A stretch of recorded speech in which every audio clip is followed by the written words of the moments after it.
Bonjour à tous et à toutes et bienvenue dans Culture Caso, votre rendez-vous culturel où on explore, on examine et surtout on s'inspire. Aujourd'hui, nous avons le plaisir de recevoir un invité de choix, le pasteur Mateta de Impact Centre Chrétien Cergy. Bonsoir pasteur, Bonsoir Olivier, content de vous recevoir. ravi d'être là. Et pour m'accompagner dans cette émission, j'ai le plaisir d'être accompagné d'Angélique. Bonjour Angélique. Bonjour Olivier, bonjour Pasteur Mateta. Bonjour Angélique. Alors aujourd'hui, nous allons parler du livre de Pasteur Mateta, 8 jours pour expérimenter la surabondance de la grâce. Un livre très profond qui nous plonge au cœur du trésor divin, la grâce de Dieu, une faveur imméritée, mais aussi un véritable changement de perspective. Alors restez connectés parce que le sujet s'annonce très très profond. Alors, comme dans chaque émission, notre échange va s'articuler autour de 3 temps forts. Donc la première rubrique, notre invité du jour, vous allez découvrir le pasteur Mateta. Ensuite, on aura la parole est à vous avec Angélique. On va explorer donc le livre 8 jours pour expérimenter la surabondance de la grâce. Et enfin, le cas pratique où nous allons poser au pasteur Mateta une question d'un téléspectateur. Restez connectés parce que le sujet s'annonce très très inspirant. Bonjour pasteur, comment allez-vous? Ça va très bien. Alors, avant de commencer d'entrer dans le cœur de votre livre, j'aimerais un peu vous présenter. J'ai eu quelques éléments de votre biographie, j'ai fait quelques recherches, vous m'avez envoyé quelques éléments. Donc, permettez-moi de vous les lire et puis par après, je vais vous poser quelques questions pour permettre à nos téléspectateurs de mieux vous connaître. Alors, vous avez entendu parler du Seigneur dès votre plus jeune âge et très tôt. Donc, vous avez eu ce désir profond de pouvoir communiquer votre passion aux jeunes générations. Et donc, vous avez œuvré pendant plusieurs années comme responsable des jeunes. Depuis 2012, vous êtes pasteur à Impact Centre Chrétien Cergy. Vous êtes ingénieur des systèmes d'information et vous avez choisi en 2018 de vous consacrer à plein temps au ministère. Vous êtes également responsable de l'église ICC de Creil dans l'Oise.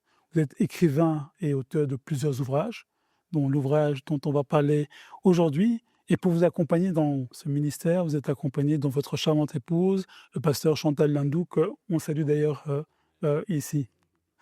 Alors, ici, pasteur, avant d'un peu continuer, je vais vous demander de pouvoir vous présenter, mais de manière un peu décalée. Donc, je vais vous demander si vous deviez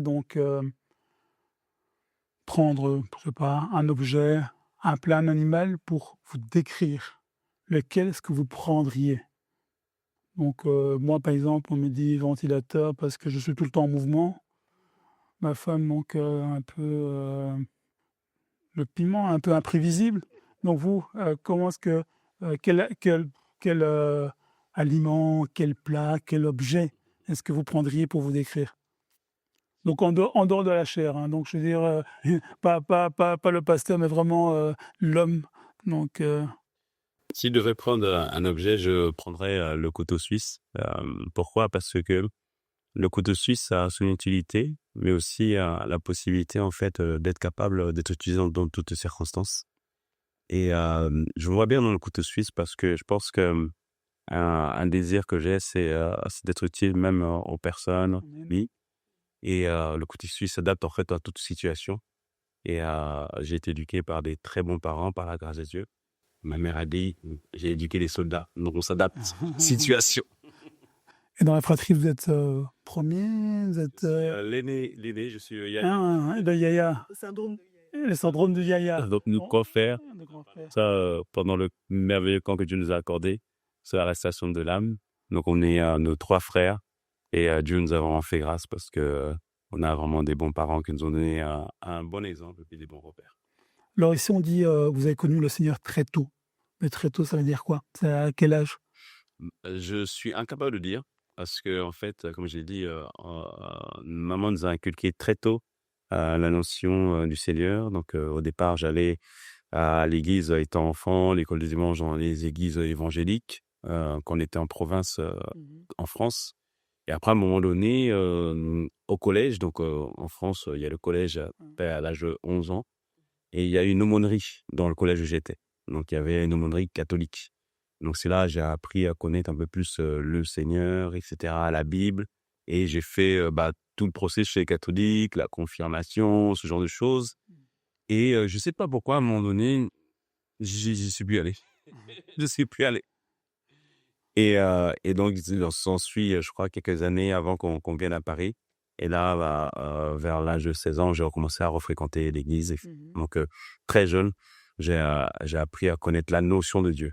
Mais Dieu était le Sauveur, il n'était pas encore le Seigneur. C'est bien plus tard, vers l'âge de 24 ans, qu'il est vraiment devenu mon Seigneur. C'est-à-dire que celui à qui je donne tout, celui que j'apprends à connaître véritablement. Donc, d'abord avec un premier baptême en 2001.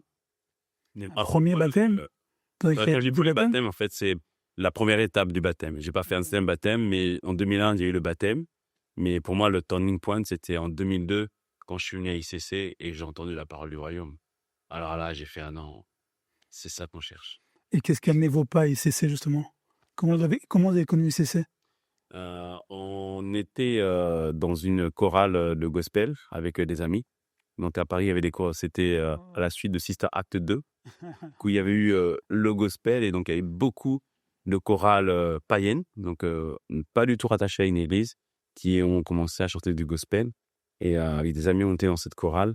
Et il y avait un ami qui a été invité à venir à ICC. Donc, il dit, bah, écoutez, les gars, vous cherchez Dieu. Parce qu'en fait, j'avais grandi dans une église, mais on n'avait pas vraiment été enseigné sur la relation, notamment par la personne du Saint-Esprit. Donc, on cherchait quelque chose. Et cet ami a dit, bah, écoutez, je vous vois un peu chercher Dieu et tout ça. Bah, venez, on m'a invité à ICC. Donc, du coup, on est arrivé avec cet ami, invité par un membre de l'ICC. Et dès qu'on est arrivé, en tout cas moi, c'était waouh, le royaume de Dieu, la personne du Saint-Esprit. Enfin, j'ai trouvé. Amen. J'ai vendu tout ce que j'avais et j'ai possédé le champ où il y avait le trésor. Et c'est là, en fait, ça a démarré. Là, c'est vraiment une relation dynamique avec le Seigneur, dans le désir de servir.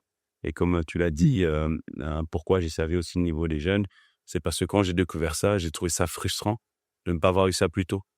Décider personnellement d'être ce don, cette personne qui va permettre à celui qui ne connaît pas Jésus de connaître non seulement la personne de Jésus, mais aussi la personne du Saint-Esprit, la relation avec Dieu.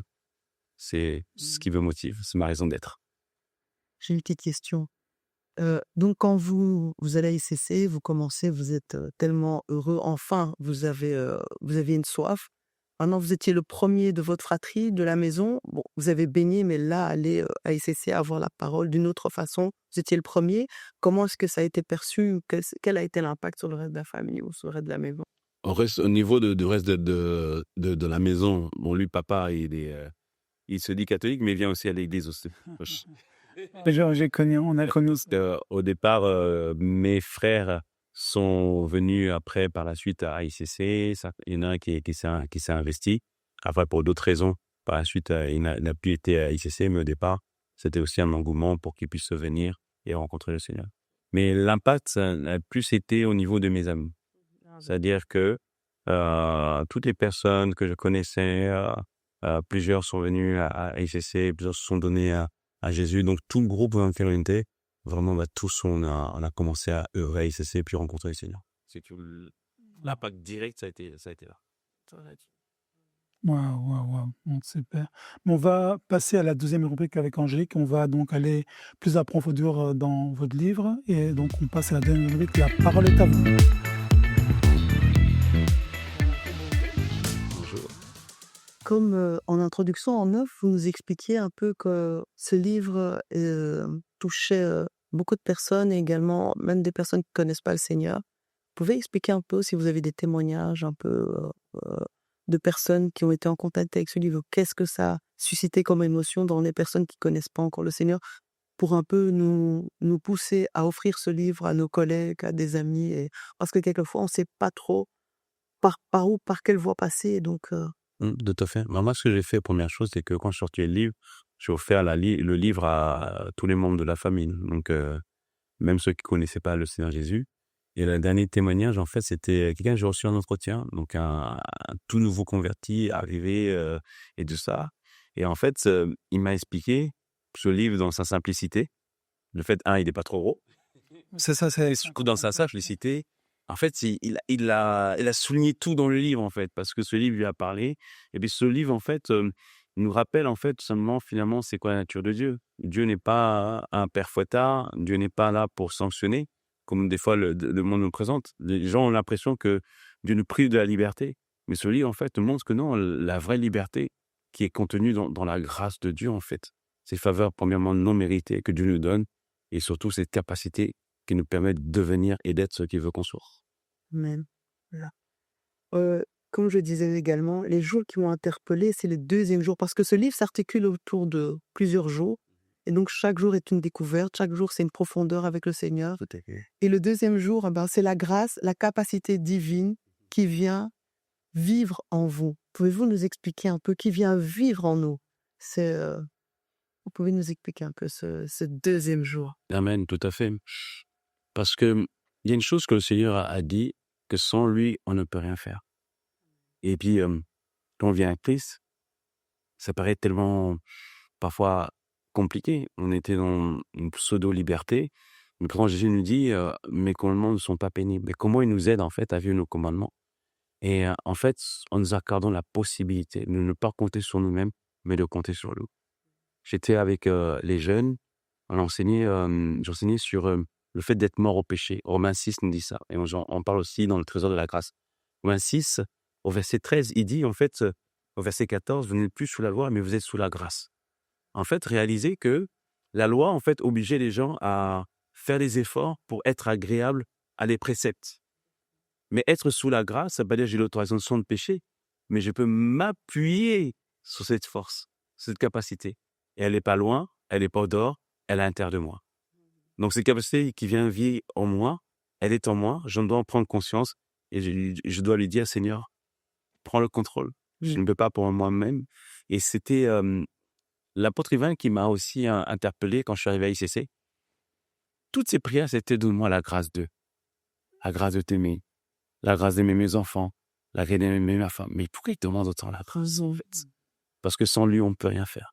Donc c'est la personne de Dieu, au travers de cet esprit qui est en nous. Et maintenant, on doit lui demander sa grâce, sa capacité à lui pour nous aider à avancer. Donc c'est de se dire que même si je lutte avec un péché, ce n'est plus une lutte, mais j'ai déjà la victoire et je m'appuie là-dessus. Je me dis, je peux y arriver. Même si c'est un combat, j'ai l'impression que je le vis dans ma chair, mais je peux me dire que j'ai déjà la victoire et que c'est déjà gagné et je le proclame et je le dis et je m'appuie là-dessus. C'est même plus que ça en fait. C'est justement dire j'ai pas la victoire. Ça paraît paradoxal, hein? Oui. Justement, non, je suis perdant en fait. J'arrive pas. Mais Christ a la victoire. Amen. Romains 6, verset 13, nous dit ceci. Ne livrez pas vos membres au péché comme des instruments d'iniquité, mais donnez-vous vous-même à Dieu comme étant vivants de mort que vous étiez et offrez à Dieu vos membres comme des instruments de justice. Car le péché n'a point de pouvoir sur vous puisque vous êtes non sous la loi, mais sous la grâce. C'est-à-dire que par moi-même, je ne peux pas. Mais Seigneur, si je te confie mes membres, si je te confie ce que je suis, alors tu me rends capable. Et c'est ça la grâce. C'est pas moi, mais c'est lui. Et c'est Christ qui vient. Et voilà. Amen. Amen. Quand on va un peu plus loin, on est au 3e jour. Et ce 3e jour est aussi rempli de profondeur. C'est les trésors de la grâce. C'est vraiment, c'est les trésors de la grâce. Vous pouvez encore partager par rapport à ces trésors-là qui nous sont mis à disposition, qui sont là pour nous. Amen. En fait, la grâce, il ne faut pas voir comme une chose. Première chose, c'est une personne. Donc, c'est une relation que j'établis avec la personne de Dieu au travers du Saint-Esprit. Et la grâce, c'est aussi un package. Un package, pourquoi? Parce qu'il y a des bénéfices à comprendre et à saisir ce que la grâce nous fait. La grâce, première chose, nous rend fort. Comme on l'a dit, moi, un de mes messages, un des messages que je transmets, c'est quand Dieu n'a pas fait le miracle, tu deviens le miracle. Quand Dieu n'a pas encore guéri, il accorde sa grâce. L'apôtre Paul pouvait dire, j'ai prié par 3 fois que Dieu enlève cette écharpe, mais Dieu ne l'a pas fait. Et Dieu m'a dit, ta grâce me suffit. Donc la grâce est là pour nous rendre forts, nous rendre capables finalement de supporter, d'avancer, d'être ce témoignage pour la seule gloire de Dieu. Et après, la grâce aussi, des faveurs, des bienfaits, des accès, parce qu'à chaque fois, c'est lui qui ouvre les portes pour nous. Est-ce qu'on a mérité quoi que ce soit? Dieu le fait pour nous. Dieu ouvre les portes pour nous. Finalement, la grâce, c'est s'appuyer sur Dieu et de peuple pleinement dans son repos. Et un dernier point, c'est on rappelle également l'humilité aussi. Mmh, Faut rester humble, tout à fait, se souvenir que ce n'est pas nous, c'est pas, voilà. tout à fait. En fait, l'élément déclencheur de la grâce, c'est l'humilité. Parce que comme on l'a dit, on s'appuie pas sur soi et puis surtout, on ne prend jamais la gloire pour soi-même. La grâce te fait dire, donc le premier volet, c'est à faveur non mérité. Ah, on n'a pas mérité, en fait. Donc je ne peux pas le faire. Mais encore plus, tout ce que je fais, c'est que par grâce. Et encore plus, laissez-moi aller encore plus loin. Parfois, on se dit que je suis humble, parce que je dis je peux pas faire la chose parce que j'ai pas telle capacité. Mais ça, c'est un orgueil. Parce que si j'avais la capacité, c'est-à-dire que je pourrais le faire. Non, jamais. L'humilité me fait dire que même si j'avais la capacité, ce n'est que grâce.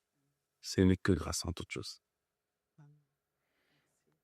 Et dans le livre, moi, ce que j'ai aimé, c'était justement, vous faisiez un peu le parallèle donc, de la grâce, donc avec la grâce présidentielle. Donc, la grâce présidentielle, donc, c'est quelque chose qu'on vous accorde si vous avez eu un bon comportement. Et si donc, quand on lit le livre, donc, je paraphrase un peu, hein, c'est pas comme ça que vous le dites. Donc, vous expliquez que donc ici, donc, là où la loi bon, dit que on est coupable, la grâce donc dit que donc on est acquitté et Dieu n'attend pas en fait de savoir si on a mérité donc de recevoir, d'être pardonné pour nous donner sa grâce. Il nous la donne comme ça gratuitement. Et donc ça c'est moi c'est quelque chose qui m'a quand même marqué et cet exemple je trouve que c'était vraiment pas mal parce que j'avais jamais sincèrement moi si j'aurais dû l'expliquer j'aurais pas pris cet exemple-là. J'aurais jamais pensé à ça et je trouvais que c'était vraiment un bel exemple justement pour expliquer donc cette grâce imméritée justement donc bon. L'apôtre Ivan, une fois, avait donné cette image, quand il parlait du vêtement de justice. C'était que nous étions comme des condamnés avec un vêtement orange. Mais la vérité, si on devait regarder spirituellement ce qu'on étions, il y a ici écrit fornicateur, blasphémateur, meurtrier, menteur et tout ça. En fait, tout nous condamnait, mais Dieu est venu pour dire que je prends ça, déclaré non coupable. Et encore plus, parce que on peut être non coupable, mais il y a un casier. Mais là, il n'y a plus de casier. Et c'est ça qui est magnifique avec la grâce. Non, c'est ça que j'aimais aussi donc ici donc on n'est plus comme des condamnés qui ont été graciés mais on est vraiment comme des fils et des filles et on vit vraiment pleinement donc la grâce de Dieu donc Merci beaucoup, vraiment, pour ce moment et ce partage. J'espère que ça donnera envie pour lire les autres chapitres. C'est les autres jours. Et avant de passer, Donc un peu plus pratique. alors ici donc on va passer donc à la troisième rubrique, le cas pratique. Donc je vais vous poser donc une question donc qui m'a été un peu inspirée donc d'un séminaire que j'ai suivi. Alors ici donc bon il y a pas mal de personnes donc qui sont parfois donc découragées donc au niveau du ministère qui, qui sont de la culpabilité ou qui sont peut-être rongées donc par l'échec. Et ici, donc, moi, ma question, c'était de comment est-ce qu'on peut vivre la grâce de Dieu quand on ne ressent plus rien spirituellement, quand on a l'impression que Dieu est éloigné de nous, en fait. Comment est-ce qu'on fait? Donc, vous aviez évoqué un peu donc, un cas dans le séminaire que j'ai suivi. Donc, je pense que vous avez dit que pendant 2 mois, vous aviez eu un moment où vous ne ressentiez plus rien spirituellement. Et justement, quand on se trouve donc dans cette situation, comment est-ce qu'on fait, en fait, pour justement vivre encore la grâce de Dieu? Est-ce que vous pouvez nous donner peut-être Ça, c'est très important. En fait, il faut comprendre qu'avec le Seigneur, Dieu permettra que pendant un moment, on a l'impression qu'il est éloigné de nous. J'avais, dans un temps de séminaire, notamment qu'on a eu à Bruxelles, il y avait cette jeune fille qui était là, qui disait: «Oui, je vais être avec Dieu», tout ça. Mais je dis: «Mais si Dieu ne te parle plus pendant 2 ans, tu fais quoi?» Ouais. Elle dit: «Non, c'est pas possible». Bah, il n'a pas parlé à Ézéchias pendant un temps. Et Dieu permet, je pense que, par des moments, des fois c'est intentionnel ou des fois c'est nous-mêmes, des fois par nos erreurs. Moi, dans mon cas, c'était parce que j'avais témoigné et j'avais rabaissé Dieu, j'avais minimisé Dieu. Et Dieu, pour m'apprendre une belle leçon, m'a déconnecté de son esprit. Et là, j'ai trouvé ça horrible. J'ai trouvé ça terrible. Arriver à lire quelque chose, Oui. je lisais la Bible, auparavant, j'étais content, Et non, il n'y a plus rien. J'arrive à avoir les révélations, j'ai plus de révélations. Donc finalement, la Bible que je lisais, c'était pas moi, c'était sa grâce. La révélation que j'avais, c'était pas mon intelligence, c'était sa grâce. Et là, dans ce moment-là, en fait, tu te rends compte que finalement, tout ce que tu fais n'est que grâce. Donc quand je n'y arrive plus, quand je ne peux plus, Seigneur, c'est produit en moi. J'aime le chapitre de Philippiens qui dit que celui qui produit le vouloir et le faire en nous. J'aime la version parole vivante, a dit, pour que ces desseins pleins de plaisir puissent s'accomplir. Donc c'est encore une fois, pas moi, Mmh. c'est lui qui produit vraiment la grâce. Et quand je me sens découragé, quand j'en peux plus, et quand je n'ai plus la force, parce que vous nous voyez, les pasteurs, on fait 2 cultes partout, etc. Mais des fois, en fait, on est dans des états de fatigue, des fois dans des états de faiblesse, de fébrilité. Et c'est là, à chaque fois, Seigneur, non pas moi, mais ta grâce. Seigneur, fais-le en moi, fais-le au travers de moi. Et là, il y a une chose que j'expérimente avec Dieu, et sur sa notion de grâce. Des fois, j'ai l'impression d'être même spectateur de ce qui se passe. Hein. Hein? C'est bizarre, hein? Tu prêches, mais en fait, c'est comme si toi, t'es assis avec le public, et tu es juste en train de regarder ce que Dieu fait. Et c'est là que tu dis simplement, Seigneur, ta grâce, quoi. Et des fois, les gens, ils pensent un peu que t'es bizarre, parce que des fois, tu es là, le protocole, mais qu'est-ce que je fais ici? Pourquoi on m'a invité? Tout ça. Mais Seigneur, non pas moi, mais ta grâce. Vraiment, non pas moi. Amen. J'imagine que ces 2 mois, on peut dire de désert quand même, Non, c'était un désert. vraiment comme vous l'avez dit, c'est une bonne leçon et c'est aussi, une mise au point peut-être aussi. Tout à fait. C'est, Tout à fait. Puis c'est surtout, c'est se rappeler, en fait, finalement, quel est l'essentiel, en fait. Qu'est-ce qui fait ce qu'on fait? En fait, c'est pas l'Église qui fait qu'on apprécie Dieu. mmh, C'est pas les prédications, les révélations profondes qui font que waouh, j'aime la parole. C'est pas tout ça, en fait. C'est simplement retourner à cette simplicité, juste qu'il est là. Je disais à un culte des jeunes, en fait, il y a une épreuve que Dieu vous donnera. C'est la remise en cause de sa présence. Et on apprend à voir Dieu dans tout. J'aime ce qu'Einstein dit. Il dit le miracle de Dieu est partout. Amen. Regardez ce vase. C'est du verre. Mais comment un Dieu a pu faire en sorte que l'homme puisse découvrir ça? C'est un miracle.